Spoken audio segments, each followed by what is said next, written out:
Bismillahirrahmanirrahim. Assalamualaikum warahmatullahi wabarakatuh. Bertemu lagi dengan Bu Rosita.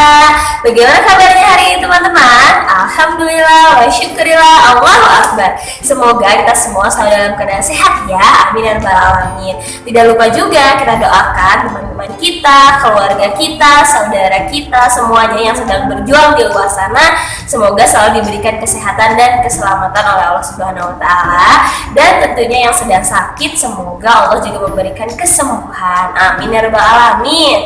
Nah, hari ini sebelum kita memulai kegiatan pembelajaran, alangkah lebih baiknya jika kita berdoa terlebih dahulu. Kita membaca basmalah bersama-sama ya. Bismillahirrahmanirrahim. Semoga kegiatan belajar kita hari ini diberkahi oleh Allah Subhanahu wa taala. Amin.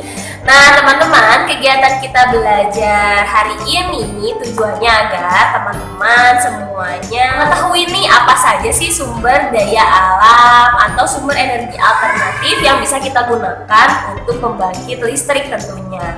Nah, energi yang bersumber dari bahan tambang nih, bara, minyak bumi, emas, perak, dan lain sebagainya memiliki keterbatasan jumlahnya di alam ini sehingga lama-kelamaan akan habis. Oleh karena itu, kita bisa menggunakan sumber energi yang lain yang bisa didapat dengan mudah dan jumlahnya sangat berlimpah. Nah, sumber energi yang berlimpah dan banyak jumlahnya disebut dengan energi alternatif. Contoh dari energi alternatif yaitu tumbuhan, angin, sinar matahari, panas bumi, air, gelombang laut, dan energi lainnya. Nah, supaya kita lebih tahu apa saja sih dan bagaimana caranya sih sumber-sumber tadi bisa kita gunakan untuk pembangkit listrik, kita lihat video yang satu ini yuk.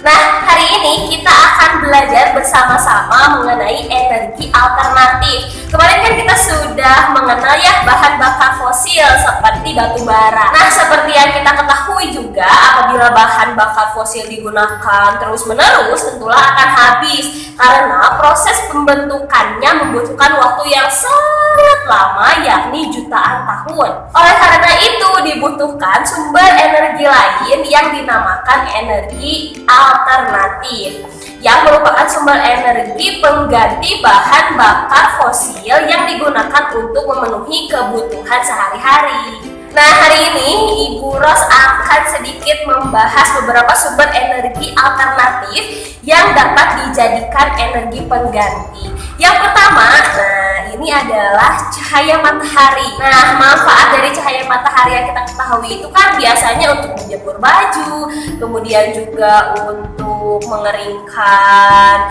ikan asin, entah itu garam, kemudian juga membantu tumbuhan untuk melakukan proses fotosintesis. Nah, ternyata manfaat lain dari sinar matahari adalah penggunaan sel surya atau panel surya yang seperti beberapa hari kemarin kita pelajari bersama-sama, yaitu untuk mengubah energi panas matahari menjadi energi listrik. Sel surya biasanya dipasang di atap rumah atau diletakkan berjejer di tanah lapang.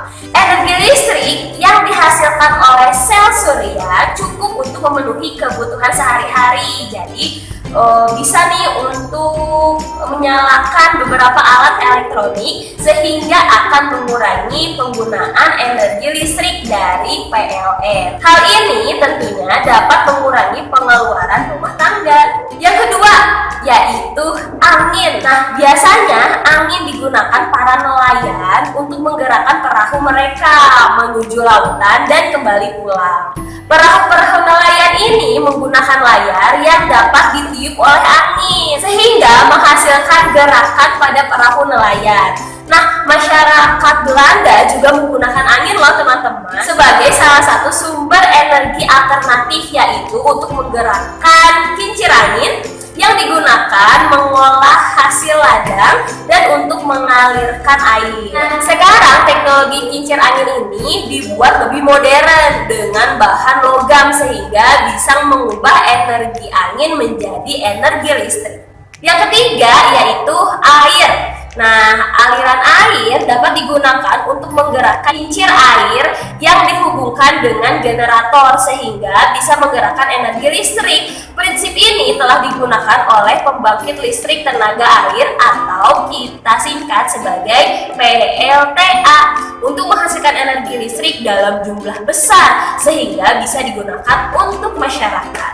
Nah, PLTA menggunakan energi air terjun yang dibuat dari bendungan sungai. Misalnya di bendungan sungai pada ketinggian tertentu itu memiliki energi yang besar untuk memutar kincir sehingga menghasilkan energi listrik dalam jumlah yang sangat besar. Di Indonesia, bendungan yang digunakan untuk PLTA salah satunya adalah Bendungan Jatiluhur dan Asahan. Yang keempat nih teman-teman, ada panas bumi. Bagian dalam perut bumi suhunya sangat panas karena tersusun atas material cair yang disebut dengan magma. Panas dari perut bumi ini dapat digunakan sebagai sumber energi yang akan diolah menjadi energi listrik oleh pembangkit listrik tenaga panas atau yang biasa kita sebut sebagai PLTP. Contoh PLTP yang ada di Indonesia adalah salah satunya itu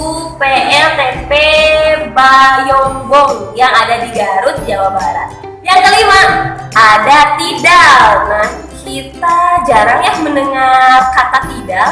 Nah, ternyata energi tidal itu adalah energi pasang surut yang terdapat pada air laut. Energi ini memiliki beberapa keunggulan loh teman-teman, yaitu memiliki aliran energi yang lebih mudah untuk diprediksi, kemudian lebih hemat ruang dan tidak membutuhkan teknologi konversi yang rumit.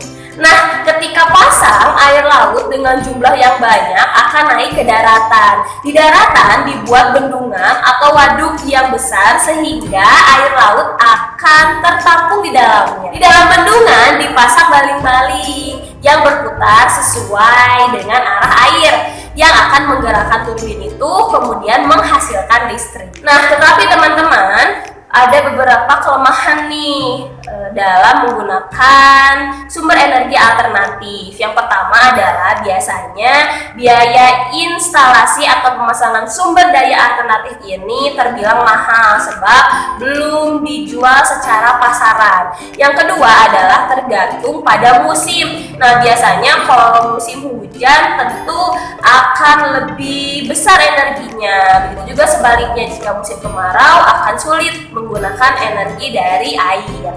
Untuk yang ketiga, belum ada upaya maksimal dari pemerintah atau pemimpin-pemimpin daerah dalam memanfaatkan sumber energi alternatif yang menjadi sumber energi utama. Nah, teman-teman, sebetulnya dalam Quran surat Ar-Rum ayat 41 juga menjelaskan bahwa kita tidak boleh nih terlalu berlebih-lebihan dalam menggunakan bahan bakar atau sumber daya alam yang tidak dapat diperbaharui.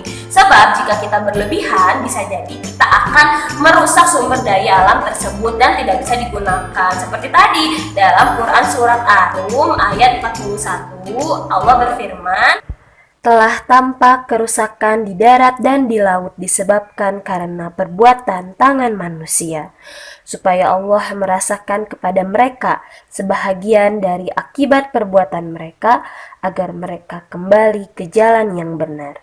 Quran Surat Ar-Rum ayat 41. Wah, Masya Allah ya teman-teman, ternyata kita jadi banyak tahu nih mengenai sumber daya alam alternatif, sumber daya alam yang bisa diperbaharui, dan tadi sumber daya alam yang tidak dapat diperbaharui. Nah, kita sebagai manusia juga tidak boleh nih menyebabkan kerusakan seperti dalam Quran Surat Ar-Rum ayat 41. Nah, teman-teman boleh menyebutkan kembali sumber daya alam alternatif dan pemanfaatannya supaya bisa menjadi energi listrik. Nah, tuliskan di kolom komentar di bawah ya. Jangan lupa tuliskan nama dan kelasnya. Boros tunggu ya. Semoga semangat kita selalu istiqomah ya. Terima kasih teman-teman. Wassalamualaikum warahmatullahi wabarakatuh. Semangat menebar manfaat. Dadah.